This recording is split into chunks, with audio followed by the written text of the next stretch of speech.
So you just got hit with a Google penalty. So what do you do and how do you recover? Well, first of all, it depends on what type of penalty that you are hit with. Some of the most common ones are usually based around content quality or external credibility. In the simplest terms, that would be backlinks. If you ran into a content penalty, which seems to be more common these days because of the introduction of AI-based content, we have a lot of other great videos that you can check out about the advantages and disadvantages of AI. But in this context about penalties from Google, the issue that you run into with AI-based content is it's not unique. Now, there's going to be a bunch of people that argue with me about this, and AI certainly has its advantages in some capacity, but purely from content creation, I highly recommend you look at the advantages of doing human-edited and created content. Now, a great example of how to illustrate this, because I have all sorts of people that will come at me or probably drop comments that say, well, if a search engine can detect that your content was AI created, then you're not doing your prompts correctly.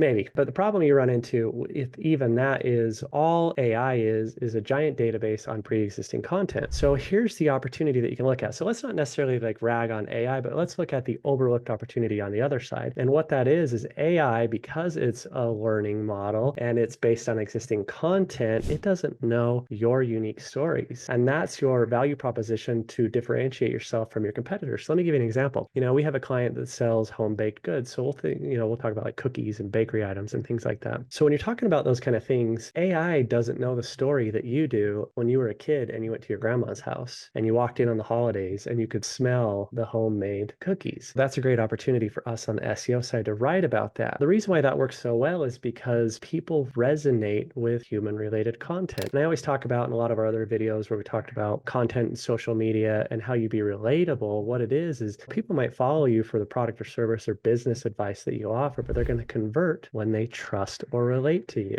When you can come in and share these really unique stories, they go, oh, I remember that too. I had my own version of a smell at a family member's house on the holidays. Then you get right into their mindset and then they can relate to the product and service. What you want to focus on a Google penalty, if it's related to content, is go through and audit your content. Maybe you didn't use AI, but if it's not AI generated content, you still got a penalty. It's probably because it's thin content. You have really value added content. If you think about Google, a really simple way to think about SEO is Google's going to position the website higher that makes Google look good. Google's not going to send a visitor to a website that it's hard to read, the content's not relatable, it's not value added, or it's really thin or invaluable. So Google wants to send people to websites that trust your content, relate to your content. And think about this. Google has all these cool products for free. It's not because they're a good guy. They don't care about you. They offer products like Analytics and Gmail because they want to read your data. So what does that have to do with Google penalties? When you have Google Analytics on your website, then what they're going to do is they're going to pay attention to how far people scroll down, how long they stay on the website, do they click around. And if people come to your website and they exit quickly because the content is not value added or relatable, then Google's going to go, that's not the right answer. Let's show that website less. However, if people really relate to your content and they're scrolling down and they're sticking on and they're bouncing around, they're checking out your product, they're completing a transaction, then Google says that solved the problem for that original query. Let's show that website higher.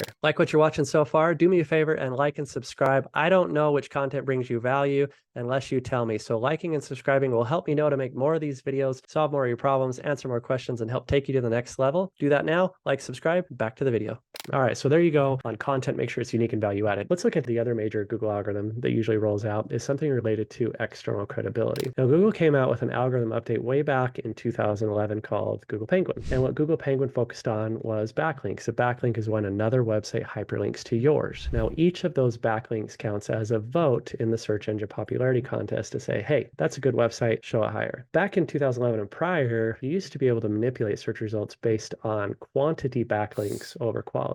And search engines started to catch on and go, all right, we need to put that in check. And so then it immediately flipped and it went to quality over quantity. So back in the day, you used to be able to do thousands of backlinks from low quality directories and just crush it. Nowadays, directories can do more harm than good. If you find yourself in a Google penalty, what you want to do is go through and scrub your backlinks. There's lots of tools out there that you can use to qualify the quality of your backlinks. So just search something like backlink quality checker, backlink disavow tools, tools. One off the top of my head is Link Research Tools. I don't have any affiliation with them, but they are probably the most gangster tool that's out there. And a lot of times it's honestly overkill, but it's really good if you're more advanced. So what you want to do is use these tools to go through and manually review your backlinks. You can kind of batch some of them, any that are automated forum signature backlinks, link directory backlinks, just automatically disavow those. Now, what I mean by disavow is if you just search Google disavow, they came out with a tool that says, hey, Google, I know these links exist, but I don't want to associate myself with them. So can you distance my website from them? Now, why did they come out with this tool? Well, they inadvertently created what's called negative SEO when they rolled out their Google Penguin algorithm update back in 2011. So what happened is when they rolled out this tool, all of a sudden a bunch of people got crushed. And then other guys went, oh, well, if I can't beat the competition fairly, let's cheat. But then they started throwing a bunch of bad backlinks at the competition. And so they started showing up higher. And so there's some quote here, I'm going to totally butcher it, but it's like, there's two ways to have the tallest building in a city. One is to build the tallest building and the other is to knock down all the other ones. So people just started knocking down all the other buildings, other websites, by sending a bunch of bad backlinks to them. And what was unfortunate, I remember, because we've had the agency for a long time, and during this window, there was a lot of people that got penalized. Fortunately, we were proactive,